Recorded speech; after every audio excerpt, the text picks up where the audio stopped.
हर हर महादेव दोस्तों, सनातन वर्ल्ड में आपका स्वागत है।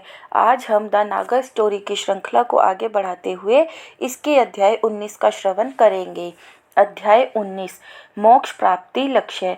आप कब गए थे कुंभ में? खाना खाने के बाद रूमी ने श्रीधर से पूछा।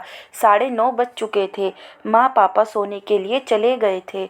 श्रीधर की बातें रूमी को प्रभावित कर रही थी। इंजीनियर होने के बावजूद वह एक स्कॉलर की दृष्टि रखता था। काफ़ी पहले गया था मैं नासिक त्र्यंबकेश्वर। तब कोई इरादा नहीं था कि मैं डॉक्यूमेंट्री फिल्म बनाऊंगा, बस घूमने के उद्देश्य से निकला था। लेकिन वहाँ के वातावरण ने मुझे इतना आकर्षित किया कि मैंने फिल्म बनाने का फैसला किया। आपको पता ही होगा कि देश के 4 शहरों में लगने वाले कुंभ और सिंहस्थ मेले में से त्र्यंबकेश्वर नासिक कुंभ कई मायनों में अलग, अनूठा और अद्भुत है। यहाँ 2 शहरों में शाही स्नान होते हैं, यानी शैव सन्यासी ज्योतिर्लिंग त्र्यंबकेश्वर शिव की नगरी में गोदावरी के प्रकट स्थल कुशारवत कुंड में शाही स्नान करते हैं।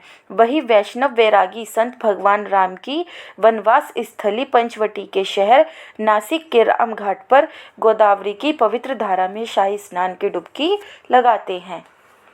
इतिहास के पन्नों में दर्ज है कि 18वीं सदी में महाराष्ट्र में पेशवाओं के राज में पहले शाही स्नान करने के सवाल पर शैव सन्यासियों और वैष्णव वैरागियों के बीच हिंसक संघर्ष हुआ।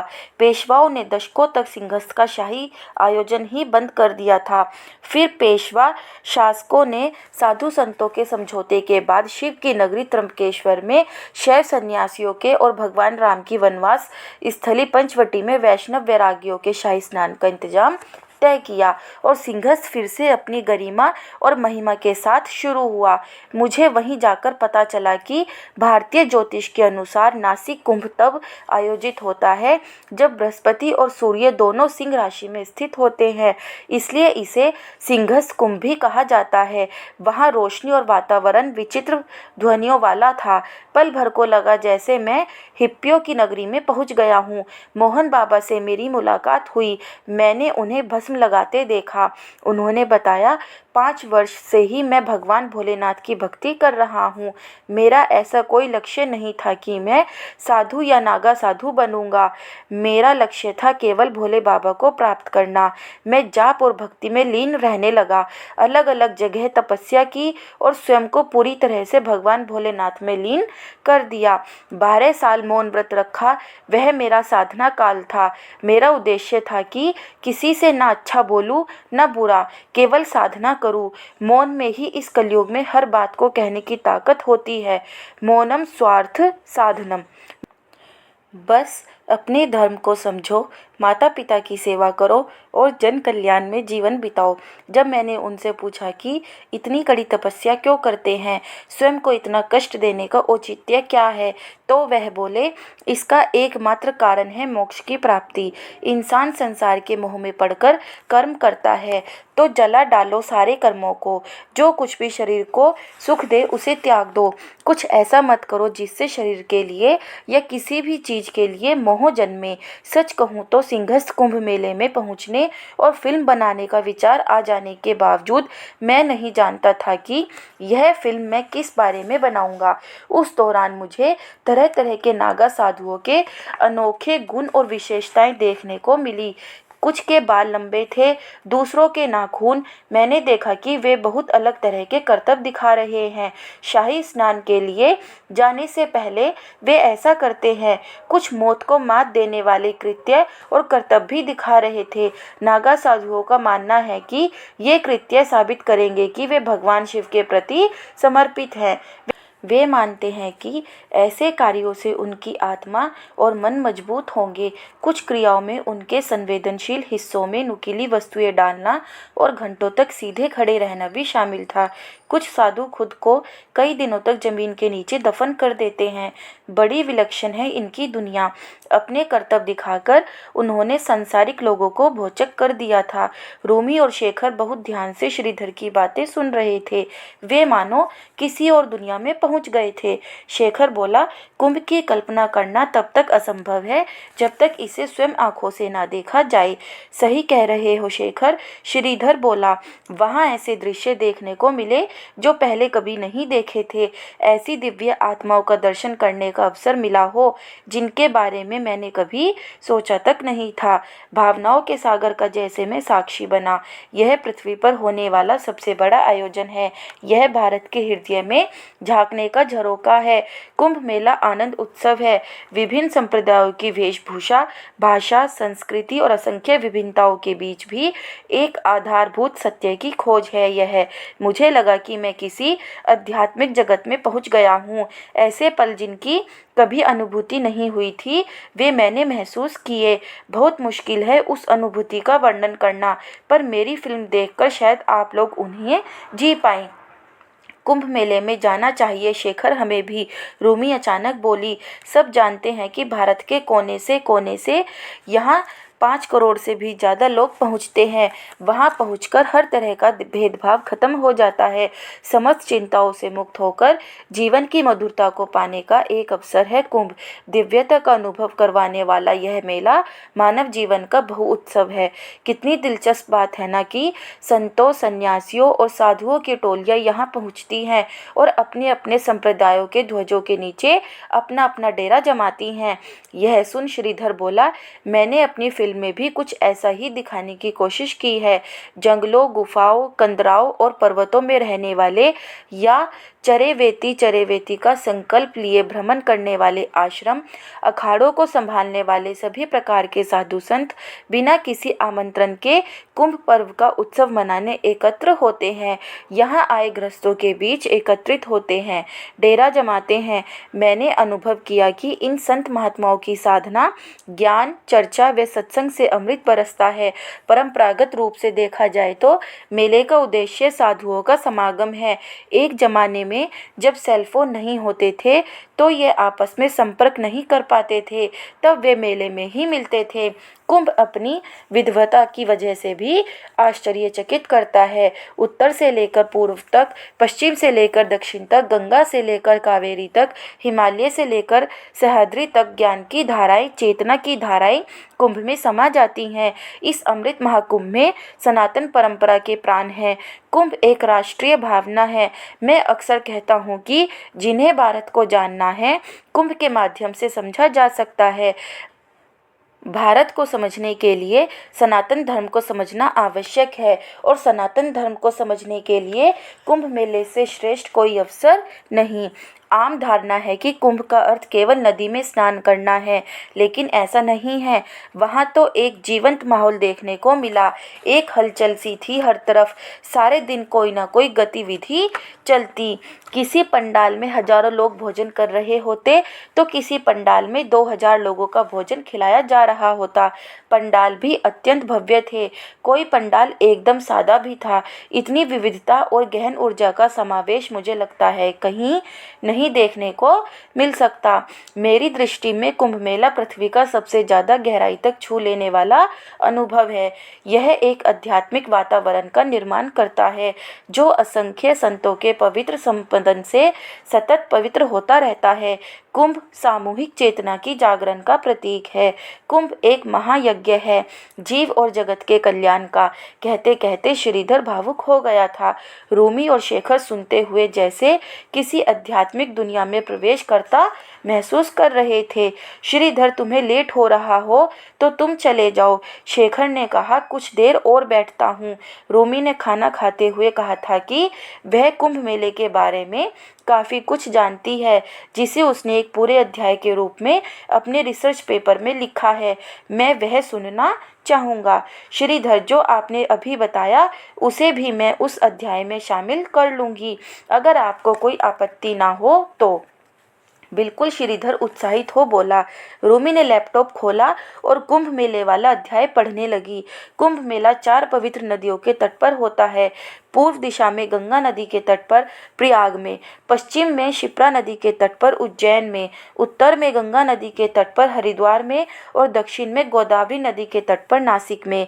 यह 3 वर्षों में एक बार होता है और 4 अलग अलग स्थानों पर आयोजित होने के कारण एक स्थान पर 12 वर्षों में एक बार आयोजित होता है। हर 3 वर्ष में पूर्ण वैभव के साथ एक अस्थायी नगर बसता है और 1 महीने बाद अगले स्थान की यात्रा पर निकल पड़ता है। 12 वर्षों का भ्रमण कर यह अस्थायी नगर उसी स्थान पर आ बसता है। इसलिए कुंभ मेले को एक यायावर भ्रमण नगर भी कह सकते हैं।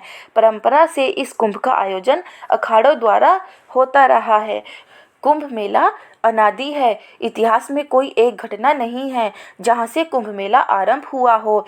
वैसे इतिहास में कुंभ के मेले का सबसे पुराना उल्लेख सम्राट हर्षवर्धन के समय का मिलता है, जिसको चीन के प्रसिद्ध बौद्ध भिक्षुक हुएन त्सांग ने 7वीं शताब्दी में अपने यात्रा वर्णन में लिखा है। 5 साल तक संग्रह की हुई अपनी सारी संपत्ति को सम्राट हर्षवर्धन अपने पूर्वजों की तरह प्रयाग की पुण्य भूमि में सर्वप्रथम भगवान बुद्ध की प्रतिमा के सामने समर्पित करता था। फिर उस संपत्ति को स्थानीय पंडों पुजारियों, फिर बाहर के पंडों पुजारियों, फिर प्रमुख विद्वानों, फिर विधर्मियों को और अंत में विधवा, असहाय, भिखारियों, अपंगों, गरीबों और साधुओं में बांट देता था। इस तरह सम्राट अपना सारा कोष और भोजन भंडार बांटने के बाद अपना कीमती राजमुकुट, जड़ाऊ कंठहार और यहाँ तक कि पहने हुए कपड़े भी दान कर देता था। अंत में सब कुछ दे चुकने के बाद राजा प्रसन्नता पूर्वक कहता था, मैंने अपना सब कुछ ऐसे कोष में दे दिया है जो कभी खाली नहीं होगा। इस वर्णन से पता चलता है कि सम्राट हर्षवर्धन अपने पूर्वजों की तरह छठे वर्ष प्रयाग में यह महादान महोत्सव त्रिवेणी के किनारे आयोजित करता था। परंतु कहीं यह सिद्ध नहीं होता है कि इस आयोजन को कुंभ कहते थे या फिर इसे हर्षवर्धन ने प्रारंभ किया था, क्योंकि इस विवरण में हर्षवर्धन को अपने पूर्वजों का ही अनुकरण करता बताया गया है। इन सारे तथ्यों से ज्ञात होता है कि बौद्ध काल में कुंभ का प्रचलित रूप बदलकर महादान पर्व के रूप में आ गया होगा, जिसे बाद में वैदिक सनातन धर्म के आचार्यों ने पुनः व्यवस्थित स्वरूप प्रदान करके कुंभ पर्व घोषित किया होगा। कहा जाता है सन 1621 में कुंभ पर्व पर प्रथम स्नान को लेकर उदासी और वैरागी साधुओं में भयंकर लड़ाई हुई। उस समय तत्कालीन मुगल सम्राट जहांगीर स्वयं घटनास्थल पर गया था, परंतु साधुओं की लड़ाई देखने की इच्छा से शाही सैनिकों को लड़ाई में हस्तक्षेप करने से उसने मना कर दिया। सन 1666 के हरिद्वार कुंभ मेले के अवसर पर सम्राट और औरंगजेब के सैनिकों ने आक्रमण किया, जिनका मुकाबला नागा सन्यासियों के साथ मिलकर साधु संतों ने किया। इस लड़ाई में संतों की धर्म ध्वजाएं देखकर मुगल सेना के मराठे भी संतों के साथ दल में मिल गए। औरंगजेब को भारी पराजय का मुंह देखना पड़ा। सन 1690 के त्र्यंबकेश्वर कुंभ में सन्यासियों और वैरागियों के बीच युद्ध के प्रमाण मिलते हैं। सन 1760 में हरिद्वार के कुंभ मेले का जिक्र करते हुए अंग्रेज लेखक विल्सन ने अपने संस्मरण में लिखा है, सन्यासियों और वैरागियों में भयंकर मारकाट हुई। इसी कुंभ मेले में वैष्णव महात्माओं ने कुंभ में जाना बंद कर दिया। यह लोग अपना कुंभ पर्व वृंदावन में मनाने लगे थे। बाद में हरिद्वार में अंग्रेजों का आधिपत्य हो जाने पर वैरागियों ने पुनः हरिद्वार कुंभ में आना प्रारंभ किया था, किंतु आज भी उस परंपरा के अनुसार वैष्णव अन्य अखाड़े प्रथम स्नान हरिद्वार कुंभ में ना करके वृंदावन में ही करते हैं।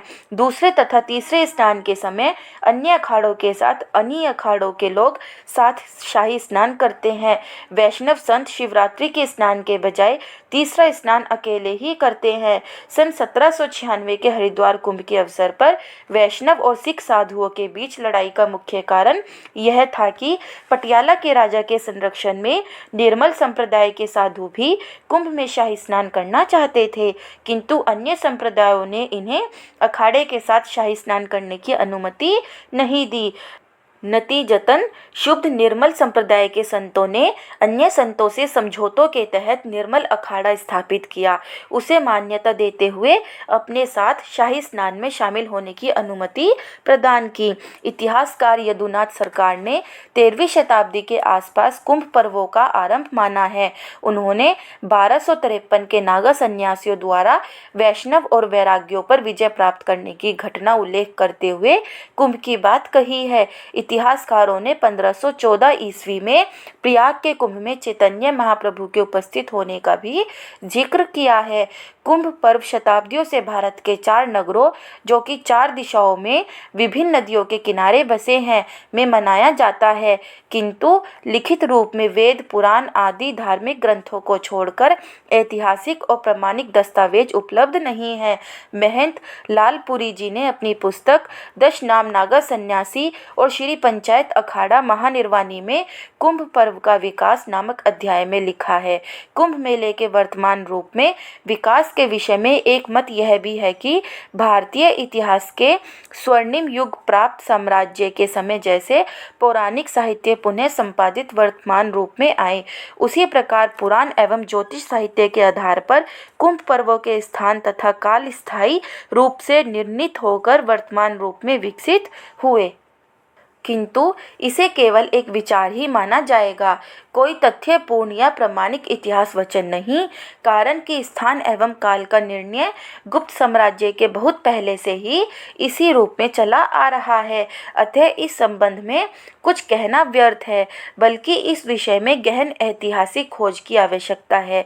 किंतु खेद का विषय तो यह है कि इतिहासकारों ने इसे मात्र साधु संतों का मेला या पर्व मानकर दुर्लक्ष्य किया है। कुंभ मेला कब और कहाँ आयोजित होंगे, इसका निर्धारण कैसे लिया जाता है, शेखर ने पूछा। इसका निर्धारण खगोलीय घटनाओं के आधार पर होता है। इन अवधियों में ऊर्जा आध्यात्मिक प्रमाण में केंद्रित होती है, इसलिए इस आयोजन को देवी आयोजन भी कहा जाता है। सूरज, चंद्र एवं बृहस्पति के विभिन्न राशियों में प्रवेश के सहयोग से कुंभ मेले के स्थान व तिथि का निर्धारण होता है। इन खगोलीय घटनाओं के यहाँ सांकेतिक अर्थ भी हैं। सनातन धर्म में सूर्य को आत्मा, चंद्रमा को मन व बृहस्पति को धर्म का देवता माना गया है। जब धर्म का आचरण होता है तो मन की शुद्धि होती है और मन की शुद्धि से आत्मदर्शन का द्वार खुलता है। इसलिए कुंभ मेला साधकों के लिए एक विशेष महत्व रखता है। रूमी बोली। श्रीधर को बाहर तक छोड़कर आने के बाद रूमी ने कहा, शेखर, मेरी वजह से तुम क्यों अपनी नींद खराब करते हो? तुम भी चले जाओ, तुम्हारे लिए कुछ भी। शेखर मुस्कुराया और रूमी के गालों को चूम लिया। वह मुस्कुराने लगी। मैं असल में समुद्र मंथन की कहानी सुनना चाहता हूँ, वह सुनकर चला जाऊंगा। शेखर सोफे पर लेटता हुआ बोला तो रूमी ने उसके आगे मेवे की प्लेट रखते हुए कहा, इन्हें खा लो, थोड़ी ऊर्जा मिलेगी। मेरा एनर्जी लेवल तो तुम्हें देखकर ही बढ़ जाता है। तुम रोमांटिक होने लगो, इससे पहले तुम्हें कहानी सुनाना ही ठीक रहेगा। रूमी ने उसके बालों को सहलाते हुए कहा। देवताओं एवं राक्षसों ने समुद्र के मंथन और उससे निकले सभी रत्नों को आपस में बांटने का फैसला किया। समुद्र के मंथन में जो सबसे मूल्यवान रत्न निकला था वह था अमृत। उसे पाने के लिए देवताओं और राक्षसों के बीच लड़ाई हुई तो असुरों से अमृत को बचाने के लिए भगवान विष्णु ने वह पात्र या घट अपने वाहन गरुड़ को दे दिया। असुरों ने जब गरुड़ से वह पात्र छीनने का प्रयास किया तो उस पात्र में से अमृत की कुछ बूंदें छलककर इलाहाबाद, नासिक, हरिद्वार और उज्जैन में गिरी। तभी से हर 12 साल के अंतराल पर इन स्थानों पर कुंभ मेला आयोजित किया जाता है। अमृत घट की रक्षा के समय सूर्य, चंद्र और गुरु जिन राशियों में स्थित थे, उसी राशि पर इन तीनों के होने पर उक्त चारों पुण्य क्षेत्रों में कुंभ महापर्व का स्नान होता है। गुरु बृहस्पति ने राक्षसों से अमृत कुंभ की रक्षा की, सूर्य ने घड़े को फूटने से बचाया और चंद्रमा ने घट के अमृत को गिरने से बचाया। इसी कारण इन तीनों को कुंभ मेले से गहरा संबंध है। शेखर को शायद सुनते सुनते झपकी आ गई थी। उसे जगाए कि सोने दें। इसी उलझन में रूमी थी कि तभी माँ आ गई। वह शायद वॉशरूम जाने के लिए उठी थी। उन्होंने धीमे स्वर में कहा, सोने दो इसे, चादर लाकर उड़ा दो। रूमी ने सोते हुए शेखर पर एक नज़र डाली और अपने कमरे में चली गई। दोस्तों, अगर आपको यह वीडियो अच्छी लगी हो तो प्लीज़ वीडियो को लाइक और चैनल को सब्सक्राइब करें और कमेंट में हर हर महादेव लिखना ना भूलें। हर हर महादेव।